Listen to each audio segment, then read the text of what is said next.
Welcome to your Inner City Wake Up Call. I'm your host, Howard Elamine, coming to you out of the port city of Wilmington, North Carolina, 365 days a year. It's your Inner City Wake Up Call. We're up this morning. It's Monday, 4/4/2016. Time to get on up, start a new week. Much respect and condolences this morning to the Roberts family.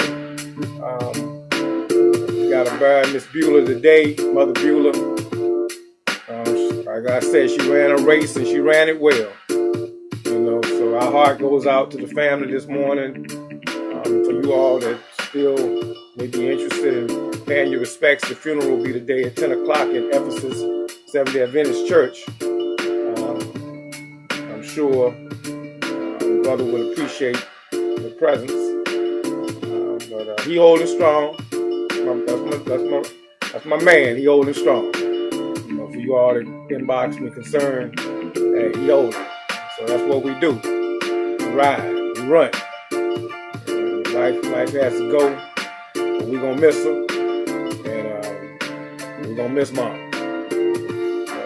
But we got work to do now. We got to move forward. We gotta stay focused. We gotta grind. We gotta run. She set the pace for us. She ran a race, she ran it well. And taught us some examples along the way. And so we got a good soldier from that. A couple good soldiers from that. Our general, I call him, I don't care what you want to call him, I call him my general. That's my general. We followed our general straight on. You know what I call him. Y'all don't. I ain't spooky. That's my. I don't talk about Joshua and then for just to be funning around, man. I be serious about what I talk about. I don't play when it comes to the book. You already know me. I don't play around with the book. Either I'm hot or cold. If I'm not gonna be on the book about the book, y'all will see me out there in the other side of the field. And don't come bother with me because I'm on another path right then. I get back straight. But when I get back straight, y'all know. Y'all been around me long enough to know. I don't play when it comes to that. That's why I wrote what I wrote yesterday. Yeah, we're going to talk about that a little bit this morning. Yeah.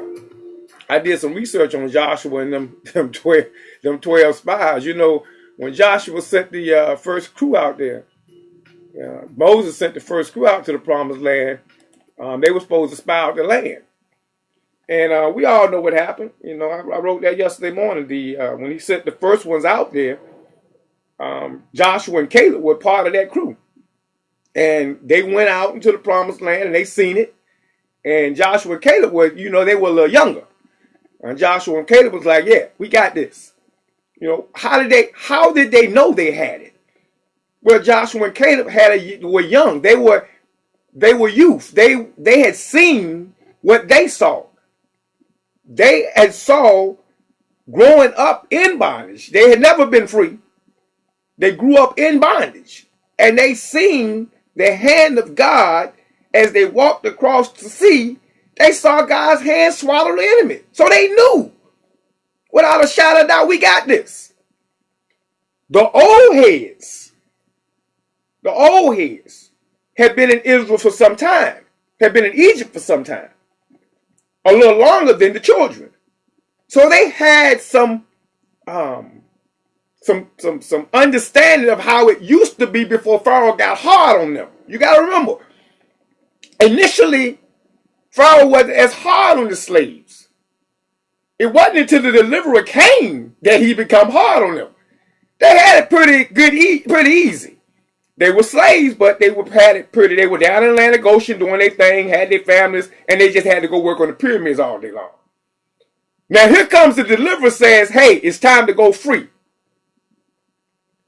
The deliverer Moses tells him it's time to go free. Now Pharaoh said, let me deal harshly with you. So now the old heads are saying, hold on, you young people, y'all this freedom stuff y'all talking. Now he comes in and say, go get straw, go make bricks without straw. The harsh treatment comes from Pharaoh now. See, sometimes when young people express themselves like you see what's going on right now in America, the enemy now says to the old heads, I'm going to bring that trial back. And the old heads say, whoa, y'all moving too fast. This said that vision that comes in play. So when Joshua and Caleb now goes over to, I hope y'all stand with me this morning, when they go over to spy out the land, they have a different mindset than the other 10 spies who were a little older.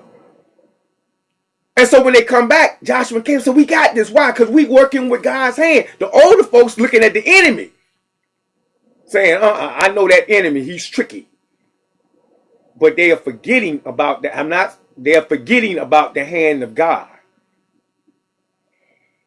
Whew. So the second time, when Joshua had a chance to send them out, he said, I'm going to send spies out secretly this time. Because see, I know what happened the first time. And so this second time, when he sent them out to spy out the land, he only sent two that he knew.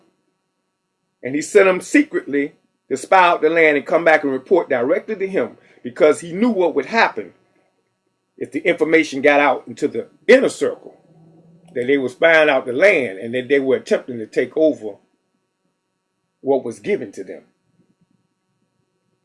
The enemy is wise and crafty. This broadcast this morning, I'm going to change up the format as of tomorrow, because the enemy is wise and crafty. So we're going to come up with a different lineup, because we have to monitor the enemy who's wise and crafty, who doesn't want information to be circulated and who doesn't want you to be free. You don't realize it. You don't realize it. You don't realize how much you're talking, people are watching. You, the ones I'm talking to. You don't realize how much people are watching you, because there are only a few of you that can move this city in a positive direction. You mostly tune in. You catch me late night, you catch me in the morning, you catch me because you have an ear for what we're talking about. Everyone doesn't have an ear, and I don't want everybody's ear. I really don't. The enemy would come soon, and I know exactly what I'm talking about. But you all that I'm talking to, there are only a few of you that have ear that can hear. And the enemy knows who you are, so they're watching closely your actions. And when you are speaking, they're monitoring your page and your activities. So be very cautious. See, Joshua sent them out secretly. Be very cautious of what you say and how you say it and to whom you say it to in this hour. Because whether you recognize it or not, what's going on in the world is going on right here in this city. What's going on in the nation is going on in this city. And it's time for a change. I've watched it for 23, 24 years now. Since 1988, I've started watching it firsthand.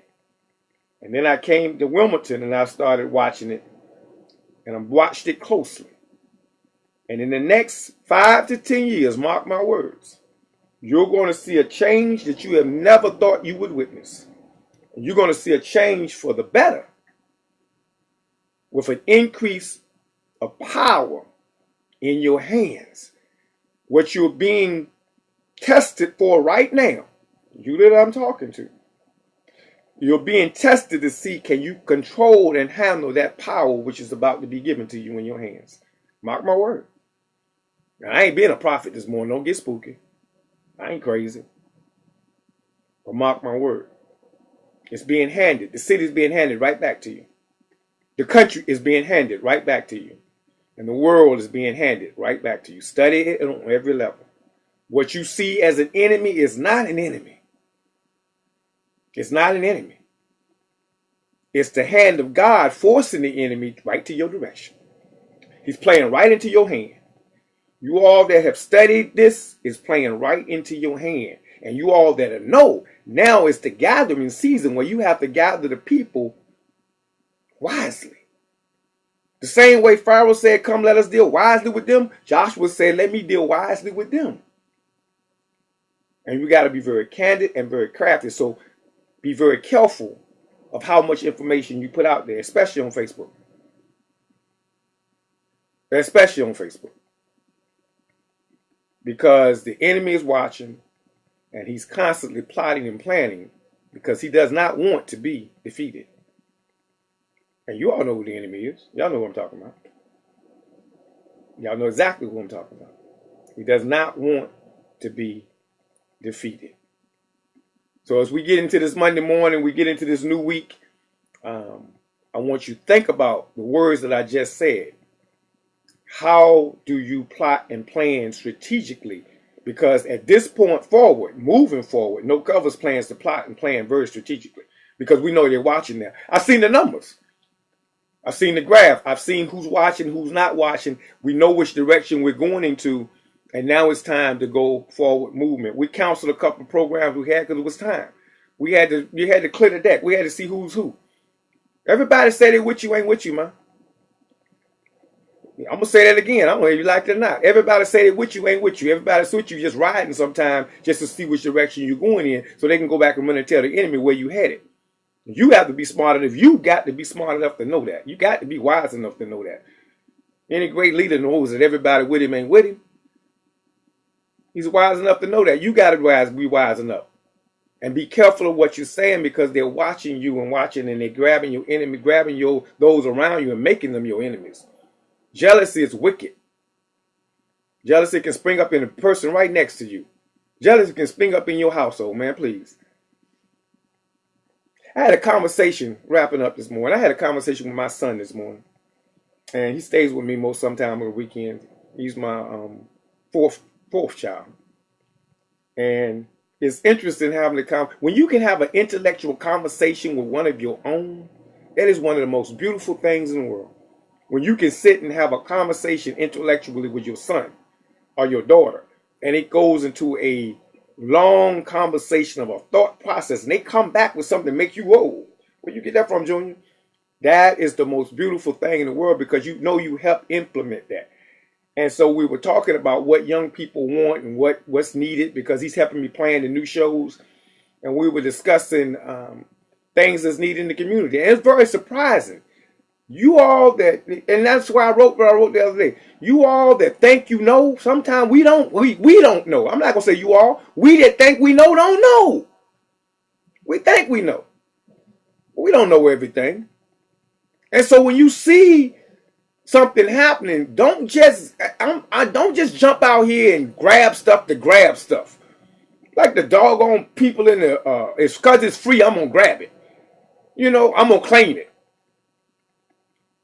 No, don't just claim, well, this is my circle and y'all can't move into this circle. Let me say this very clearly. Let me make sure y'all understand. There is enough room around here for 100 talk shows. There is enough room around here for 100 boycotts. There's enough room around here for 100 business directories. There ain't nobody got claim on nothing. If we have a black event in this city going on every day of the week, there's enough room. If 4 people come, good. What happens is when you plan an event, just make sure you got your 50. That's how I plan events. If I plan an event, I make sure I got 50 people coming, and I'm going to target those 50 people. And once they guarantee me they're coming, everything else is extra. And I got 50 people there. That's what I'm targeting. If I'm targeting 100, I want 100. Whatever it takes for me to cost to break even. And then everything else is extra because I'm not planning an event to make money. I'm planning an event to disseminate information. So if that's all my intention is, as long as I got enough people to break even, I'm even. After that, it don't care. So if I have the event on the same day countering somebody else's event who's there to make money, that's a different situation. Because I'm not there to make money. So let me make this clear. If you see a No Covers event held on the same day you're having something, understand that I planned the event already. And I'm not canceling, I'm not backing out, because I'm not in it to make money. I'm in it to disseminate information. I write books to make money. I sell product to make money. I have events to disseminate information. I do talk shows to disseminate information. There's enough room for everybody out here. I can't have an event this particular date or this particular date because somebody else have an event that date. That's crazy. Have your event. I'm sorry. Have your event. And if you got to take 10 people in your household, have your event. As long as them 10 people walked away with something more than what they came with. Got this. And then, hey, and learn how to, like I said the other day, learn how to cross over. Man, white dollar's good too. You got 50 white people at a black event, good. they might learn something. Y'all have a good day today. Peace and blessings. We coming back tomorrow morning. I'm in a. If you notice, I'm in a little drown today. I'm sorry, but if I didn't sound like my normal self, it's very not. It's a very sad day.